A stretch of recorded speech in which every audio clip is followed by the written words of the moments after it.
I had to stare directly in the eye of what I lost. Woman shares candid reality of grief. Grief is a funny thing. It comes in waves, as they say, but those waves can hit many years later out of nowhere. Happy moments you believe will be full of laughter and bliss can trigger something that has been lying dormant deep within you. That happened to me just a month or so ago after graduating college at 36 years old. Long story short, it was always my dream as a child to go to the University of Florida after high school, live on campus, and get my degree. I was an excellent student who was on my way to receiving scholarships, but my parents' drug addiction made my life incredibly unstable. I ended up having to drop out of high school due to severe anxiety, panic attacks, and depression at the age of 16, and got my GED. Just 2 years later, both of my parents died 3 weeks apart from each other in what would have been the summer after my senior year of high school. I got married that same year, and over the next 14.5 years, it progressively became more abusive and toxic. In November 2018, my 3 children and I left and were homeless for almost 4 months until we found a small trailer to call our own.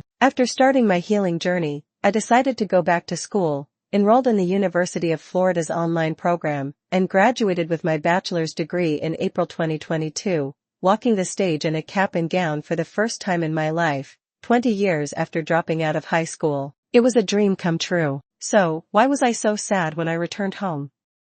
Why did grief hit me like a ton of bricks after such a beautiful moment in my life? That weekend in Gainesville, Florida was one of the best of my life. I was able to see and tour the campus for the very first time. I was amazed at how beautiful it was, and it was as if I was transformed in time walking it as a young adult taking on the world. As I marched into the stadium for the first ceremony, I gazed at the swamp in all its glory. I wondered how it would have felt to cheer for my team in the stands. Then, I was able to go to the VIP section of the second ceremony as an online student commencement speaker. The dean of the school came to me to thank me for my speech and to tell me how proud he was of me. It left me speechless, which is very hard to do.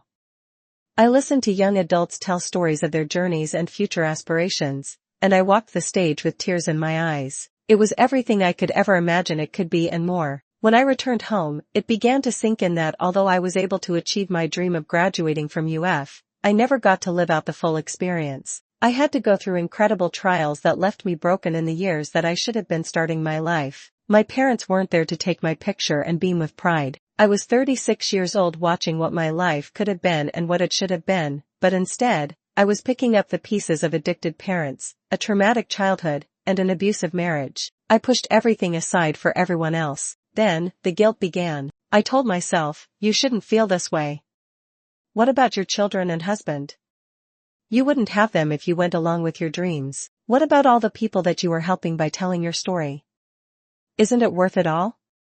The answer is yes, of course. I would never want to trade what I have, and I am so grateful to Jesus for it all, but it didn't negate the fact I was hurting. It was the first time in my life I had to stare directly in the eye of what I lost as a child. It was robbed of me. I was not set up to accomplish my dreams, and it hurt. I also was reminded once again that my parents were not there. Their seats were empty once again, and it should have never been that way. As I did a tune-up appointment with my therapist, she explained to me that I was grieving. At first, my gut instinct was to find this extremely annoying. I believed I was too old to grieve over my childhood, and I should be happy with what I accomplished. This is how I handled grief for most of my life. It was an inconvenience, and everyone needed me. I never believed I had time to grieve, but as I listened to her explain what was happening, I decided that this time, I would do this the healthy way. She told me to allow myself the time to grieve, even at 36 years old. This was my childhood. It was a horrible tragedy, and I needed to treat it as such. So, that's what I did. I ugly cried. I reminisced. I got angry. I smiled thinking about the good memories.